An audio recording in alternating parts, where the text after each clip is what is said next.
나라를 망하게 한 왕의 첩. 옛날 주나라에는 주선 왕이 죽고 왕이 된 사람으로 주선왕의 아들 유왕이었습니다. 그는 무능한 데다가 여자를 밝히는 못난 왕이었지요. 그 당시 주나라는 세도가들의 횡포가 극에 달했고 정치는 문란하였으며 민생은 엉망이었습니다. 그뿐만 아니라 물이 말라버리고 사나운 짐승들이 날뛰는 등 나라가 망할 때 나타나는 징조들이 있었지요. 그리고 또 하나 주나라 멸망의 원인이 있었으니 바로 포사라는 여인이었습니다. 포사는 조유왕의 애첩으로 왕족을 멸망시킨 요부로 구설수에 올랐던 여인이었습니다. 포사는 원래 집 없는 고아였지요. 포나라의 귀족이 유왕에게 후궁으로 바친 노예였는데 어느 날 유왕의 눈에 띄어 단번에 부귀 영화를 누리게 되었습니다. 천한 노예의 신분에서 귀한 애첩의 신분이 되었으니 뛸 듯 기뻐해도 모자랄 판인데 포사는 이상하게도 웃지 않았습니다. 그녀의 표정은 늘 차갑고 우울했는데 다른 여인들의 교태어린 웃음에 실증을 느꼈던 유왕은 포사의 그런 표정에 더욱 매력을 느끼게 되었지요. 유왕에게는 원래 신우라는 왕후가 있었습니다. 왕과 왕후의 사이에는 의구라는 아들이 있었지요. 그러나 유왕은 애처 포사가 백복이라는 아들을 낳자 포사와 백복을 가장 높은 자리에 앉혀주고 싶었습니다. 유왕은 이런저런 계책을 펴서 왕후와 아들 의구를 내쫓고 그 자리에 포사와 백복을 앉히고 마는데 여기서부터 주나라의 망국의 불씨가 지펴지고 말았지요. 주나라의 사관인 백양은 어느 날 사기를 훑어보다가 어느 한 부분에 기록된 전설을 발견하고 충격에 휩싸였습니다. 그 전설은 포사가 주나라의 재앙을 가져오는 요녀라는 내용을 담고 있었지요. 어떤 이야기일까요? 아주 먼 옛날 하나라 때의 일입니다. 갑자기 하늘에서 암수 2마리의 용이 내려오더니 하나라 왕의 궁전에서 교접하는 괴이한 일이 벌어졌습니다. 그러면서 용 2마리는 궁전 안에서 떠나지를 않았지요. 하나라 왕과 신하들은 여간 곤혹스러운 것이 아니었습니다. 범상치 않은 용 2마리를 죽일 수도 내쫓을 수도 그냥 둘 수도 없는 노릇이었지요. 그때 누군가가 나섰습니다. 용의 정액을 보관하면 어떨까요? 이 말을 듣고 점을 쳐보니 이번에는 대길이라는 점괘가 나왔지요.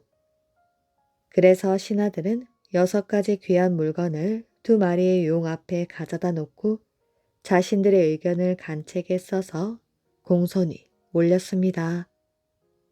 그랬더니 용 2마리가 갑자기 사라지고 그들이 떠나간 자리에 용의 정액이 남아 있었습니다. 하나라 왕은 이를 상자에 담아 보관하였지요. 이 상자가 궁궐의 비밀스러운 장소에 숨겨져 하나라에서 은나라로, 은나라에서 주나라로 바뀌는 동안 아무도 열어보지 않은 채 은밀하게 보관되어 왔던 것입니다. 그런데 주나라 여왕대에 이르러 이 상자에서 희미한 빛이 새어나오는 것이 아니겠어요? 이상하게 생각한 여왕은 이 상자를 열게 하였습니다.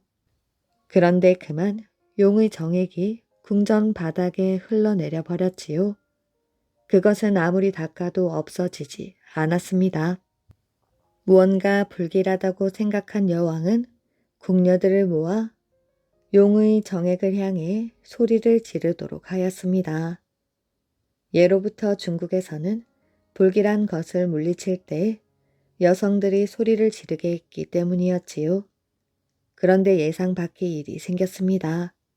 궁녀들이 소리를 지르자 용의 정액이 갑자기 한 군데로 모이더니 커다란 검정색 도마뱀으로 변하여 후궁들을 향해 달려드는 것이었습니다. 궁녀들은 도마뱀을 보고 공포에 질려 도망을 치느라 아우성이었지요. 그런데 미처 도망치지 못한 7살 난 어린 궁녀가 그 도마뱀과 부딪히고 말았습니다. 영문도 모르는 어린 궁녀는 나이를 먹자 저절로 임신이 되었는데 바로 도마뱀과 부딪힌 사건 때문이었지요. 그리고 세월이 흘러 여왕은 죽고 선왕이 왕위에 있을 때였습니다. 도성의 거리에 아이들이 이상한 노래를 부르고 다녔지요. 삼뽕으로 만든 활, 기초로 만든 화살통, 그것이 주나라를 망하게 할 거야. 이 노래는 선왕의 귀에까지 들어갔고 주나라를 망하게 한다는 내용의 놀란 선왕은 신하들을 시켜 노래의 내막을 알아보게 하였지요. 그런데 마침 궁중에서 이상한 일이 일어났다는 보고가 들어왔습니다. 궁중에 괴이한 일이 생겨 아뢰옵니다. 다름이 아니오라 선왕 때부터 있던 늙은 상궁이 나이가 50여세가 되는데 임신한 지 40년 만에 여자아이를 낳았습니다. 그 늙은 상궁이 바로 도마뱀과 부딪혀 임신한 궁녀였지요. 괴이한 일이로구나. 그 여자아이는 어떻게 했느냐? 불길하게 생각되어 거적에 쌓아 강해버렸습니다. 그렇다면 생사가 확실하지 않은 것이 아니냐? 그 아기의 행방을 찾거라. 선왕이 이렇게 불호령을 내리고 있을 즈음 도성에는 낯선 고장에서 온 부부가 막 도착하였지요. 그 부부는 뽕나무로 만든 활과 풀로 짠 화살통을 팔기 위해 온 것이었습니다. 뽕나무로 만든 활이요, 풀로 짠 화살통이요. 그들은 성 밖에 살았기 때문에 성 안의 사정에는 어두웠지요.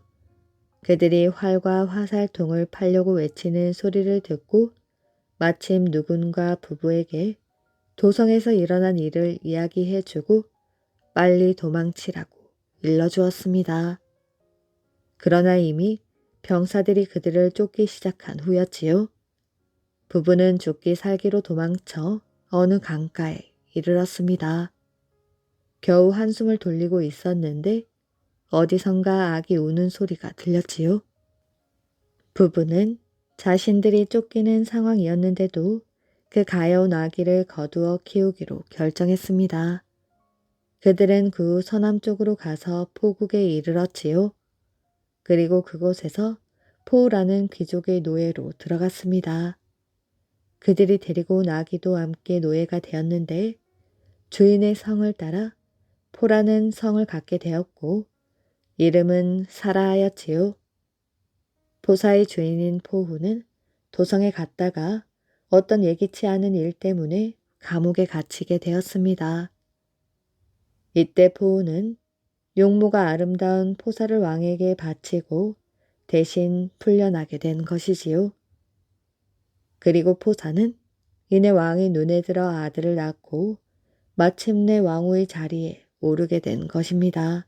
그런데 그녀는 늘 웃지 않았지요. 왕은 온갖 방법으로 그녀를 웃게 하려고 했지만 그녀는 결코 웃는 법이 없었습니다. 포사를 웃게 하는데 정신이 없던 유왕은 다소 엉뚱한 생각을 하기에 이르렀지요. 그것은 봉화대에 봉화를 올리는 것이었습니다. 봉화란 나라의 위급한 상황을 알리는 수단이었지만 포사에게 홀린 유왕은 어떤 일도 마다하지 않았지요. 봉화대에 봉화가 올라가자 지방에 퍼져 있는 여러 봉화대에서도 봉화가 오르고 북소리가 울렸습니다. 각지의 제후들이 수레와 말과 군사를 이끌고 왕이 있는 도성으로 황급히 달려왔지요. 그런데 막상 도착해보니 도성에는 아무 일도 없었습니다. 도성 근처에는 각 지방에서 달려온 군사와 말, 수레들로 아수라장이 되어 있었지요. 아니, 이게 도대체 무슨 일이람? 아무 일도 없는데 그냥 봉화를 올렸단 말이야. 내 참 기가 막혀서 이런 바보 같은 일이 어디 있단 말인가? 혼비백산하여 뛰어온 사람들이 갈팡질팡하는 모습을 보며 포사가 깔깔 웃는 것이 아니겠어요? 유왕은 포사가 웃는 모습을 보고 더할 수 없이 기뻤습니다. 드디어 포사를 웃게 하는 방법을 알아낸 것이지요. 포사가 드디어 웃는구나. 어렵사리 방법을 알아냈으니 네 웃는 모습을 마음껏 즐겨야겠구나. 그래서 유왕은 포사를 웃게 하고 싶을 때마다 봉화를 울리게 하였지요. 제후들도 헛걸음치기를 수차례 봉화를 울리는 횟수가 거듭될수록 모여든 제후와 군사의 숫자는 줄어갔습니다. 그러던 어느 날 심각한 사태가 발생하였지요. 원래 유왕의 장인이었던 신우가 군사를 일으켜 주나라에 쳐들어온 것입니다.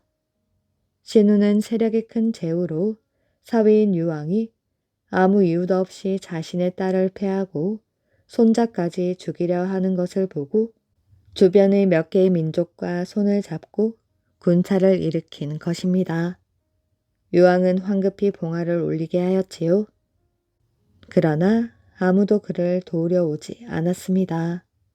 몇 차례 속임을 당한 제후들이 또 거짓 봉하려니 하고 모른 척한 것이지요.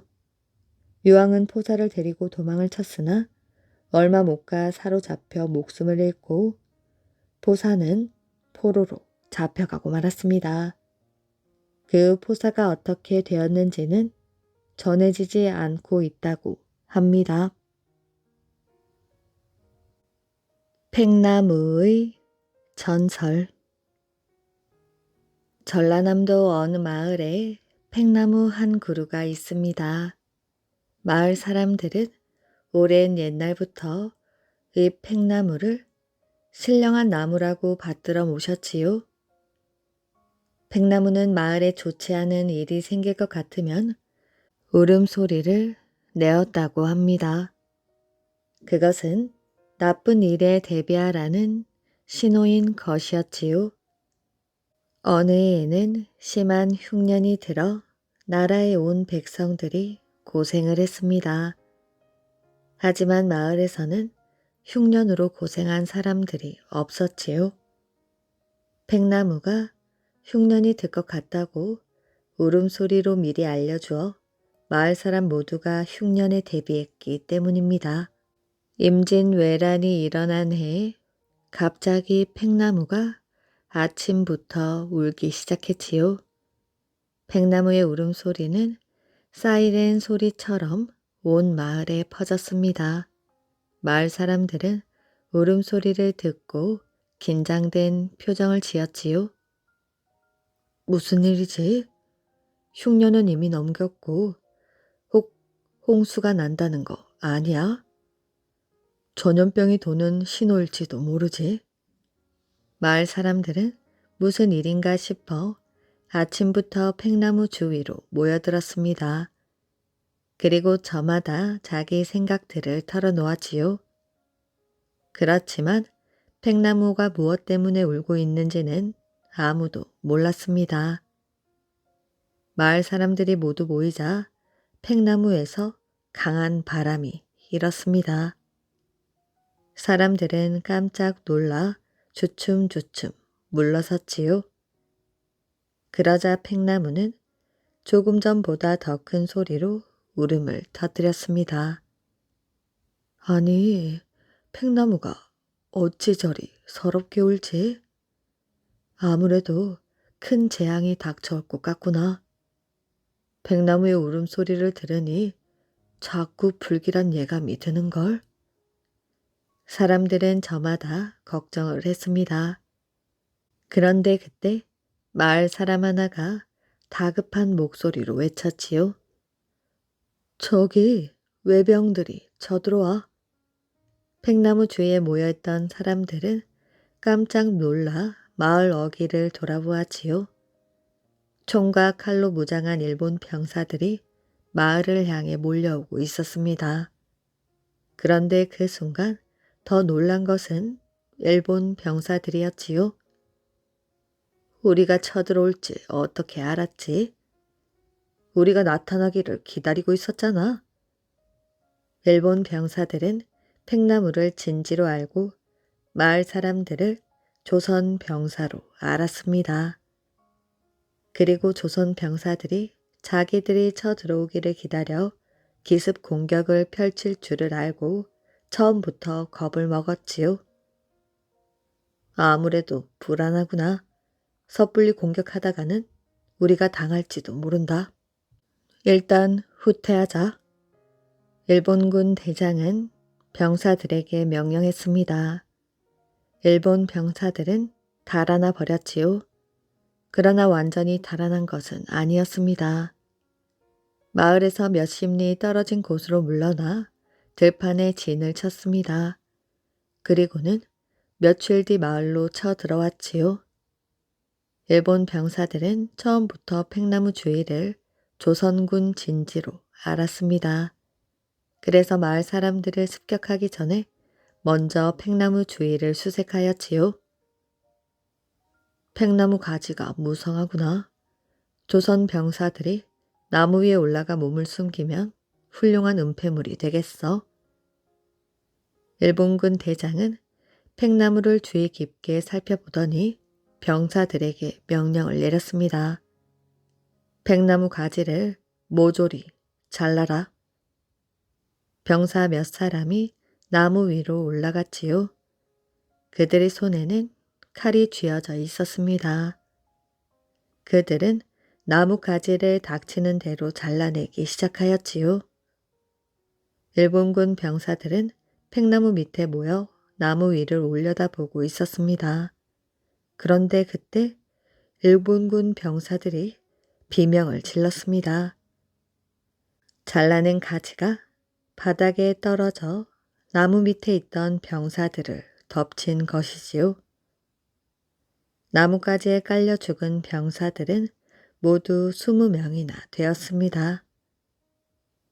나무의 정령이 이 마을을 지켜주나 보다. 일본 병사들은 부들부들 떨었지요. 그들은 병사들의 시체를 수습하고는 달아나 버렸습니다. 그 뒤부터는 마을에 얼씬도 하지 않았지요. 마을 사람들은 그것이 모두 팽나무가 마을을 지켜준 덕이라며 크게 기뻐했습니다. 전염병이 온 마을을 휩쓸었을 때에는 이런 일이 있었지요. 전염병이 돌기 시작할 무렵 팽나무는 울음소리로 그것을 미리 알렸습니다. 그러나 마을 사람들은 무섭게 번지는 전염병을 막을 수가 없었지요. 어느새 마을에도 전염병 환자들이 죽음을 눈앞에 두게 되었습니다. 그런데 그때 마을에서 가장 나이가 많은 어른의 꿈에 한 노인이 나타났지요. 놀라지 마시오. 전염병이 걸린 사람들을 살리고 싶으면 내가 시키는 대로 하시오. 팽나무 잎을 따서 솥에 넣고 물을 부어 펄펄 끓이시오. 그런 다음 그 물을 마시게 하면 병이 씻은 듯이 나을 것이오. 어른은 마을 사람들에게 꿈 이야기를 해 주었습니다. 우리 마을을 지켜주는 팽나무가 사람들을 살리려고 어르신 꿈에 나타났군요. 먼저 팽나무에 제사를 지낸 다음 팽나무가 시키는 대로 하지요. 사람들은 팽나무 앞에 음식을 잔뜩 차려놓고 정성스레 제사를 지냈습니다.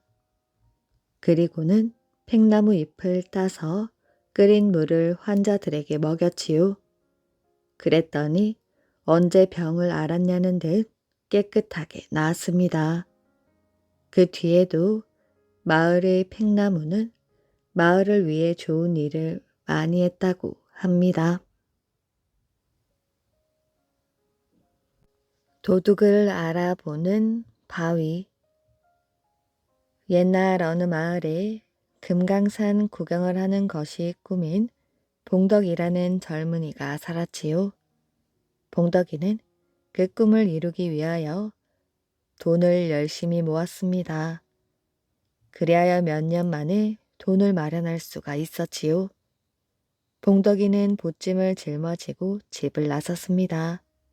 금강산으로 가는 길은 아주 멀었지만 힘든 줄도 모르고 여행을 할 수 있었지요. 봉덕이가 금강산 입구에 도착한 것은 저녁 무렵이었습니다. 금강산 입구에는 주막이 있었지요. 봉덕이는 이곳에서 하룻밤 묵어가기로 했습니다. 주막에는 여러 나그네가 함께 묵을 수 있는 큰 방이 하나 있었고 두어 명이 자는 작은 방이 몇 개 있었지요.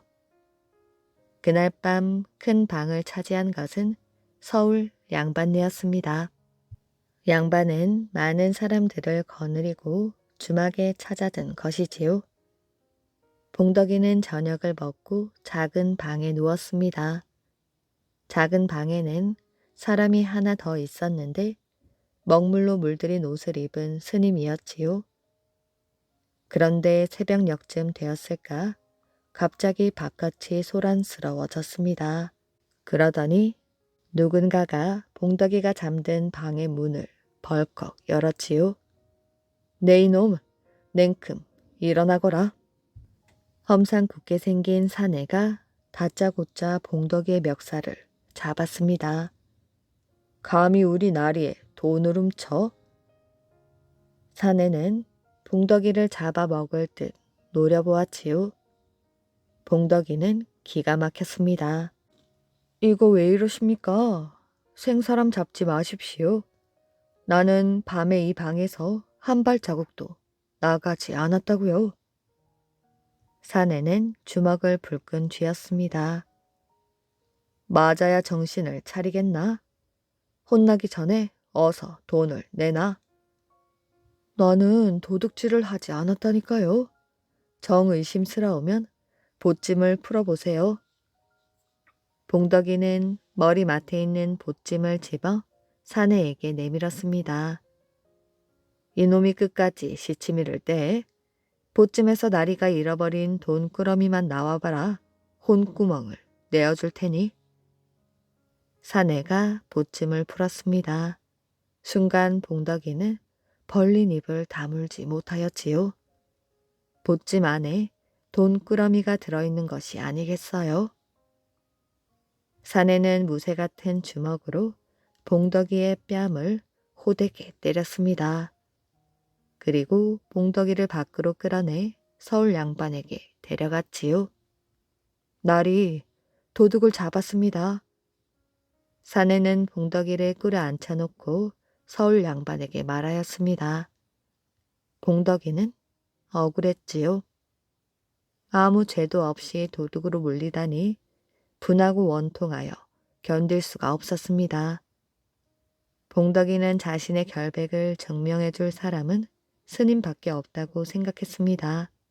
그런데 어찌된 영문인지 사내가 들이닥쳤을 때에는 곁에 있던 스님이 보이지 않았지요. 서울 양반이 말했습니다. 돈을 찾았으니 다행이다. 저 도둑을 관가에 넘기고 우리는 금강산 구경을 가도록 하자. 순간 봉덕이가 말하였지요. 날이 정말 억울하옵니다. 저는 금강산 구경을 하러 먼 길을 달려온 나그네일 뿐 도둑이 아닙니다.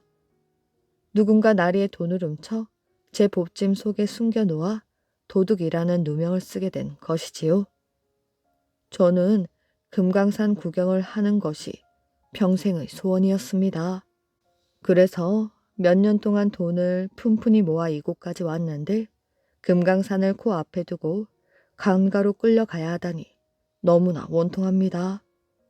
날이 저를 관가에 넘기는 것을 하루만 연기해 주시지 않으시겠습니까? 단 하루만이라도 금강산을 구경하고 싶습니다. 봉덕이는 서울 양반에게 애원했습니다. 그러자 서울 양반은 잠시 생각에 잠겼지요. 저 녀석이 아까부터 자꾸 억울하다고 하는데 이번 기회에 금강산 거울 바위에 몸을 비추어 보게 할까? 거울 바위는 착한 사람과 악한 사람을 가려낸다는 바위가 아닌가? 착하고 정직한 사람이 그 앞에 서면 온 몸을 비추어 주지만 악한 사람이 서면 그 모습을 비춰주지 않는다니 말이야. 서울 양반이 입을 열었지요. 죽은 사람의 소원도 들어주는데 평생의 소원이라니 내가 들어줘야지. 서울 양반은 선심 쓰듯 말했습니다. 그리고는 사내를 불러 귓속말로 소곤소곤 하였지요. 네가 따라다니며 금강산 구경을 시켜주어라. 그리고 저 녀석을 거울 바위 앞에 세우는 것을 잊지 말고. 거울 바위 앞에 세워놓으면 저 녀석이 진짜 도둑인지 아닌지 알 수 있겠지. 봉덕이는 서울 양반 일행에 끼어 금강산을 두루 구경하며 다녔습니다. 봉덕이는 아름다운 경치에 취해 연신 감탄사를 터뜨렸지요. 일행은 내금강 백천동 골 안으로 들어섰습니다. 이곳에는 거울같이 생긴 큰 바위가 우뚝 서 있었지요. 봉덕이를 따라다니던 사내가 말했습니다. 어때? 굉장한 바위지. 이 바위가 바로 거울 바위라는 명경대다. 사내는 봉덕이를 겨울 바위 앞에 세웠습니다. 그러자 봉덕이는 깜짝 놀라며 어리둥절한 표정을 지었지요. 봉덕이는 눈을 부릅뜨고 바위를 쳐다보았습니다. 바위 안에 있는 것은 바로 자신이었지요. 바위는 거울처럼 봉덕의 몸을 그대로 비춰주고 있었던 것입니다. 사내는 속으로 생각하였지요.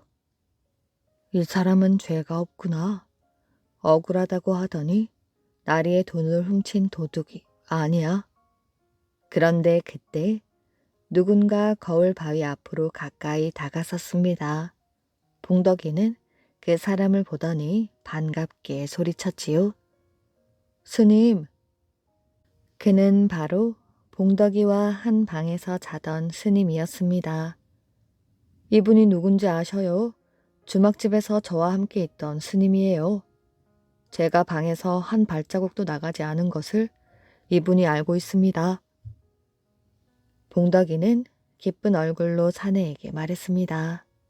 사내는 스님을 노려보았지요. 봉덕이가 범인이 아니라면 의심이 가는 사람은 이 스님뿐이었습니다. 스님은 거울 바위 앞에 서서 바위를 바라보고 있었지요. 사내는 바위를 쳐다보았습니다. 바위에는 스님의 모습이 전혀 비춰지지 않았습니다. 저 사람이 나리의 돈을 훔친 범인이로군. 이렇게 생각한 사내는 품속에서 굵은 오랏줄을 꺼냈습니다. 니놈이 우리 나리의 돈을 훔친 도둑이지? 사내는 스님을 오랏줄로 꽁꽁 묶어버렸지요. 이게 무슨 짓이냐? 죄 없는 사람을 도둑으로 몰다니? 뻔뻔스럽구나. 너는 이 바위가 어떤 바위인지 모르느냐? 도둑을 알아보는 바위지. 귀신은 속여도 이 바위는 못 속인다. 사내는 서울 양반에게 진짜 범인을 잡았다고 말한 뒤 스님을 관가에 넘겼습니다. 관가에서는 스님을 신문하여 자백을 받아내었는데 알고 보니 그는 소문난 도둑이었지요.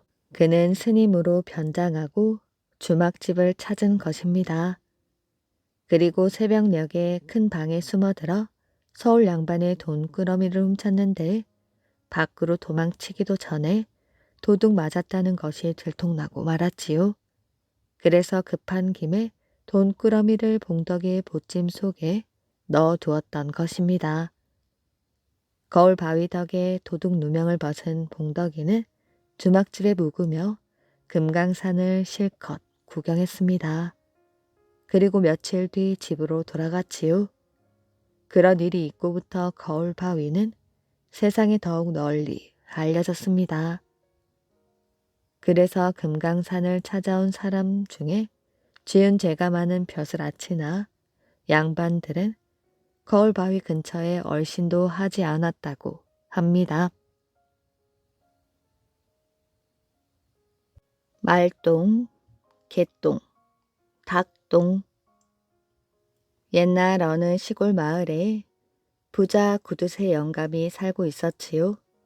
그런데 어찌나 구두쇠인지 남에게 돈 한 푼 꾸어주는 법이 없었습니다. 저 구두쇠는 쌀이 아까워 하루에 밥을 한 끼만 먹는다는군.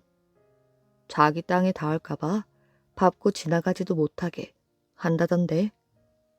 마을 사람들은 구두쇠 영감의 흉을 보았습니다.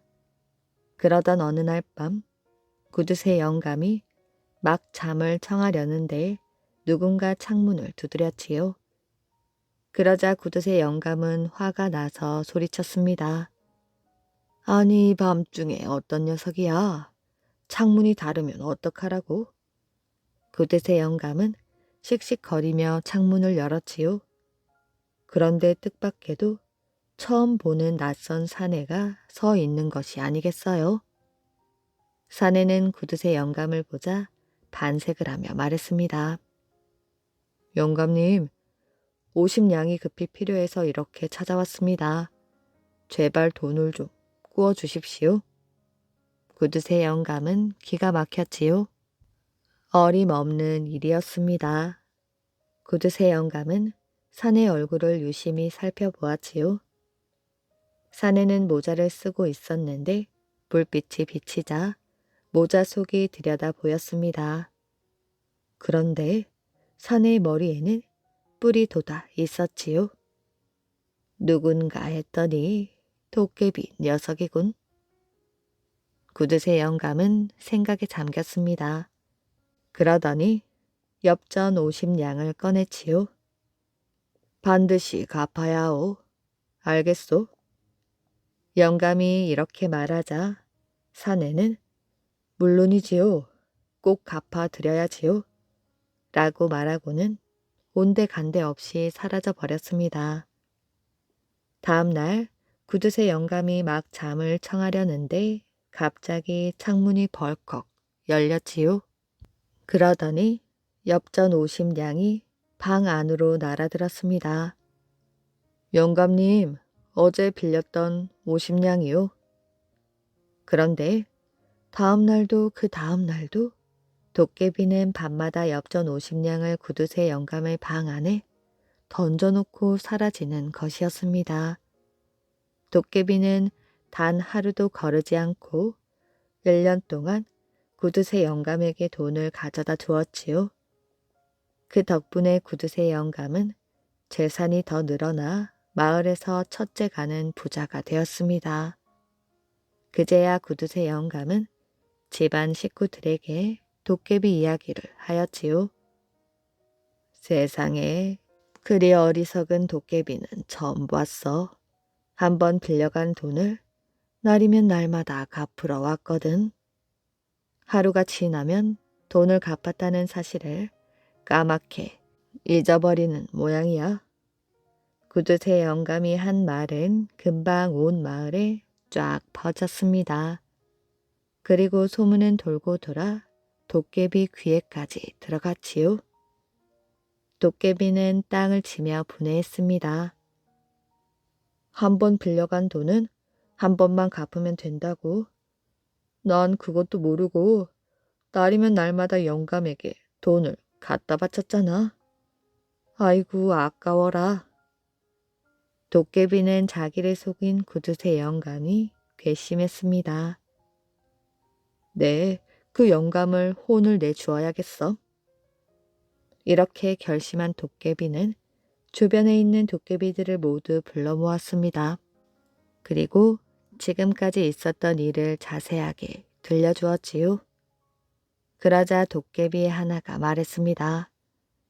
구두쇠 영감을 혼내주고 싶단 말이지. 아주 통쾌하게 복수할 방법이 있어. 도깨비들은 머리를 맞대고 수근수근 거렸습니다. 그날 밤 도깨비들이 구두쇠 영감의 밭으로 몰려갔지요. 도깨비들은 모두 빈손이 아니었습니다. 큰 바윗돌을 들고 온 도깨비, 말뚝을 메고 온 도깨비, 기와장을 안고 온 도깨비도 있었지요. 다음날 아침 밭으로 나간 구두쇠 영감은 깜짝 놀랐습니다. 밭에는 바윗돌이 쌓여 있었고 말뚝이 박혀 있었으며 기와장이 마구 흩어져 있었습니다. 구두쇠 영감은 도깨비들이 한 짓이라는 것을 단번에 알아차릴 수 있었지요. 그는 잠시 생각에 잠기더니 갑자기 정신이 나간 사람처럼 크게 웃었습니다. 그러더니 들판이 떠나가라 이렇게 외치는 것이었지요. 아이고 고마워라. 도깨비가 또 나에게 은혜를 베풀었네. 이제 홍수가 나도 끄떡없겠어. 이렇게 밭에 바윗돌을 쌓고 말뚝을 박고 기와장을 흩어 놓았으니 말이야. 참 착한 도깨비야. 그리고 나서 구두쇠 영감은 벼랑간 목소리를 낮추더니 혼잣말처럼 중얼중얼 거렸습니다. 정말 다행이군. 도깨비들이 말똥, 개똥, 닭똥을 밭에 퍼부었으면 어쩔 뻔했어. 그랬다간 큰일이지. 똥 냄새가 나서 어찌 일을 하겠어. 귀가 밝은 도깨비들은 이 말을 놓치지 않고 들었습니다. 그날 밤 도깨비들은 구두쇠 영감의 밭으로 가서 바윗돌과 말뚝, 기와장을 모조리 치웠습니다. 그리고 그 대신 말똥, 개똥, 닭똥을 퍼다 부었지요. 다음날 새벽 구두쇠 영감은 일찌감치 밭으로 나가보았습니다. 예상대로 말똥, 개똥, 닭똥으로 가득하였지요. 구두쇠 영감은 일부러 표정을 바꾸고 통곡을 했습니다. 아이고 나는 망했네. 밭에서 이렇게 똥냄새가 나서 어떻게 일을 하나? 도깨비들은 그 목소리를 들었습니다. 그리고 그 뒤부터 밭에 얼씬도 하지 않았지요. 구두쇠 영감은 그의 농사가 아주 잘 되어 창고에 쌓을 곳이 없을 만큼 많은 농작물을 거두어 들였습니다. 구두쇠 영감은 즐거운 비명을 질렀지요. 도깨비들 덕분에 올해 농사는 대풍년이 되었군 그래. 도깨비들은 또 구두쇠 영감에게 속았던 것입니다. 양반 갑. 옛날 어느 마을에 꽤 많은 아이가 살고 있었지요. 마을 사람들은 아이를 꾀돌이라 불렀습니다. 이 마을에는 100년 묵은 느티나무 한 그루가 있었지요. 어느 무더운 여름날 갓을 쓴 양반 넷이 느티나무 그늘에 돗자리를 깔고 앉아 있었습니다. 아이고 시원하다. 여름에는 이 나무 그늘이 제일이지. 그러게 말이야. 양반들은 꾸벅꾸벅 졸기도 하고 소근소근 이야기도 하면서 빈둥빈둥 거렸지요. 한편 마을 사람들은 햇볕이 내리쬐는 농가 밭에서 땀을 흘리며 일을 하고 있었습니다. 김을 매면서 양반들을 보니 꾀돌이는 화가 났지요. 어떻게 하면 양반들을 골려줄 수 있을까? 꾀돌이는 내 양반을 찬찬히 훑어보았습니다. 하나는 삐쩍 마른 말랑깽이였고 하나는 포동포동 살이 찐 뚱보였습니다. 나머지 한 양반은 눈이 세모 눈이었고 다른 한 양반은 코가 주먹코였습니다. 양반을 뚫어져라 쳐다보던 꾀돌이는 입가에 미소를 지었지요. 그렇게 하면 되겠구나. 꾀돌이는 급히 이웃 마을에 사는 까까머리 총각을 찾아갔습니다. 꾀돌이와 총각은 마주 앉아 한참을 쑥덕쑥덕 거렸지요. 그날 오후 꾀돌이는 느티나무 아래로 슬금슬금 다가갔습니다. 나도 좀 쉬어야겠습니다.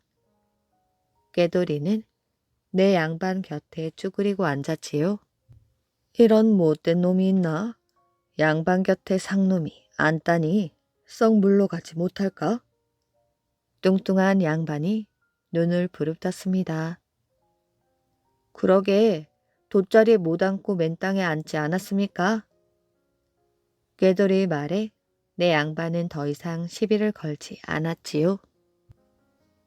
그때 한 양반이 말했습니다. 장장 하일 무풍점이로다. 아니, 그게 무슨 소리입니까? 너같이 무식한 놈은 들어도 무슨 소린지 모를 것이야. 세모는 양반이 부채질을 하며 꾀돌이를 빈정거렸지요. 그렇고 말고. 양반님들, 그것이 무슨 소리인지 알려주시지 않겠습니까? 니놈이 정 알고 싶으면 가르쳐주마. 장장하일은 길고 긴 여름날이오. 무풍점이란 바람 한 점 없다는 뜻이다. 그제야 꾀돌이는 머리를 긁적였습니다. 아, 그런 뜻이었군요. 난 또 굉장히 멋있는 말인 줄 알았지요. 그때 까까머리 총각이 큰 바구니를 어깨에 메고 낑낑거리며 다가왔습니다. 세모는 양반이 제일 먼저 총각을 보았지요. 여봐라, 어디로 가는 길이냐? 예, 장에 개를 팔러 가는 길입니다. 혹시 양반님들 개를 사지 않으시렵니까? 사건 안 사건 어디 개 구경이나 해보자꾸나. 까까머리 총각은 가까이 다가가 바구니를 내려놓았습니다. 큰 바구니 안에는 4마리의 강아지가 들어있었지요. 한 강아지는 빼빼 마른 말랑깽이였고 또 한 마리는 포동포동 살찐 강아지, 나머지 한 마리는 눈이 세모 눈이었고 다른 한 마리는 코가 주먹코였습니다. 그래, 이놈들은 얼마이냐? 뚱보 양반이 물었지요. 개값은 한 양입니다. 빼빼 마른 강아지를 말랑깽이 양반 앞에 들이댔습니다. 이 개값은 한 양입니다. 이번에는 살찐 강아지를 들어 뚱보 양반 앞에 들이밀었습니다. 이 개값은 한 양입니다. 세모 눈처럼 생긴 강아지를 세모 눈 양반 앞에 축혀들었지요. 이 개값은 한 양 받고 반양 더 받아야겠습니다. 주먹코 강아지를 주먹코 양반 얼굴 앞에 가까이 댔습니다. 까까머리 총각은 꾀돌이를 보고 눈을 살짝 감았다 떴지요. 그 개값 비싸기도 하구나. 내 양반은 얼굴을 찡그렸습니다. 뭐가 비싸다고 그러십니까? 4마리 다 팔아도 겨우 4냥 반밖에 안 되는걸요. 까까머리 총각은 바구니에 강아지를 담았지요. 뚱보 양반은 사지도 않을 거면서 바구니를 발로 찼습니다. 아니, 왜 발길질을 하십니까? 꾀돌이는 장으로 향하는 까까머리 총각을 바라보았지요. 양반님들, 어쩜 그리도 눈치가 없으십니까? 저 총각이 양반님들을 놀려대는 줄도 모르시고 그렇게 말씀하시다니요. 아니, 그게 무슨 소리냐? 뚱보 양반이 눈을 동그랗게 떴습니다. 그 총각이 뭐라고 했습니까? 개 4마리 팔아 내 양반이라고 하지 않았습니까? 그러니 여기 앉아있는 내 양반 값이 고작 개 4마리 값밖에 안 된다는 말이지 않습니까? 내 양반은 고개를 갸우뚱했습니다. 아니, 내 이놈을? 그제야 내 양반은 벌컥 화가 치밀었지요. 돗자리에 앉거나 누워있던 양반들은 벌떡 일어났습니다. 이 못된 놈아, 우리가 개 4마리 값밖에 안 된단 말이냐? 다시 한번 말해보거라. 가만두지 않을 것이야. 까까머리 총각의 뒤를 쫓아가며 고래고래 소리를 질렀습니다. 양반님들, 정말 죄송합니다. 쌀알같이 귀한 분들에게 벽깍지 같은 상놈이 욕을 했으니 제발 용서해 주십시오. 까까머리 총각도 멀리서 고개를 조아리며 굽실거렸지요. 썩 물러가거라. 다시 또 그랬다가는 곤장을 맞을 줄 알거라. 까까머리 총각은 어디론가 달아나 버리고 말았지요. 내 양반이 다시 돌아왔습니다. 혼내주고 오셨습니까? 혼내주고 말고 잘못했다고 싹싹 빌더구나. 뭐라고 빌던가요? 쌀알같이 귀중한 양반들 앞에서 벽깍지 같은 상놈이 잘못을 했다고 하더라. 네, 양반님들 총각이 비는 척을 하면서 양반님들을 또 놀렸는데 모르셨습니까? 꾀돌이는 배꼽을 잡으며 웃었습니다.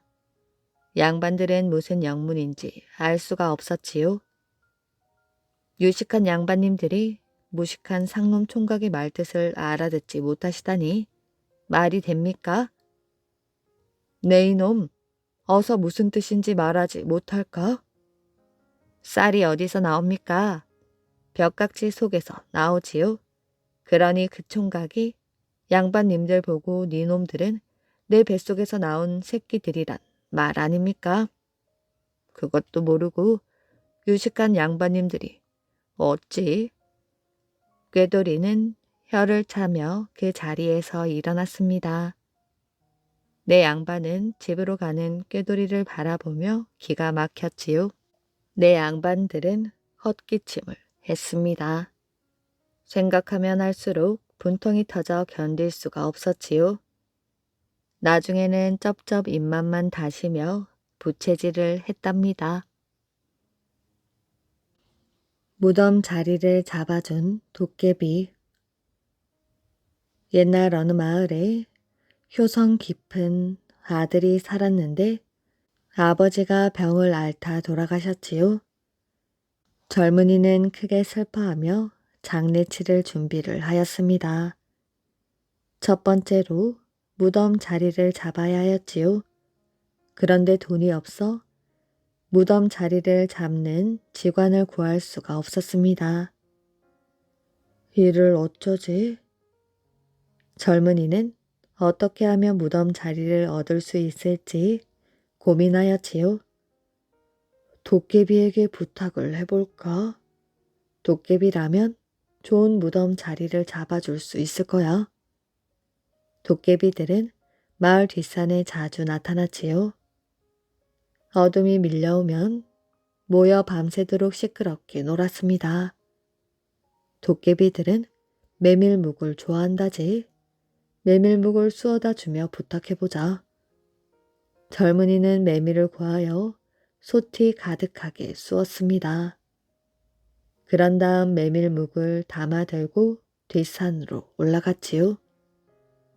도깨비들은 뒷산에서 씨름 놀이를 하고 있었습니다. 응원하는 소리가 어찌나 큰지 귀가 따가울 지경이었지요. 씨름이 끝나자 젊은이는 도깨비들에게 메밀묵을 내놓으며 말했습니다. 밤새 재미나게 노시는군요. 다들 시장하실 텐데 메밀묵을 좀 드세요. 뭐? 우리가 좋아하는 메밀묵을 가져왔다고? 우와, 맛있다. 도깨비들은 메밀묵을 맛있게 먹었지요. 와, 잘 먹었다.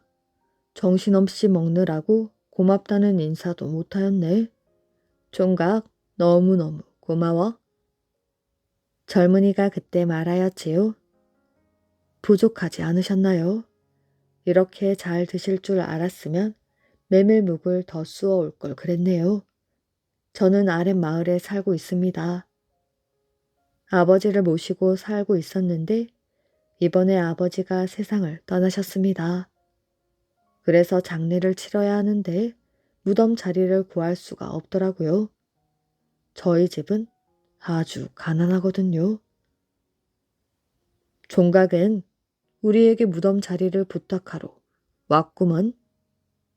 예, 무덤 자리가 없어 아버지 장례를 못 치르고 있습니다. 족개비들은 잠시 의논했습니다. 그러더니 젊은이를 불러 말하였지요. 우리를 잘 대접했으니 그 값을 해야지.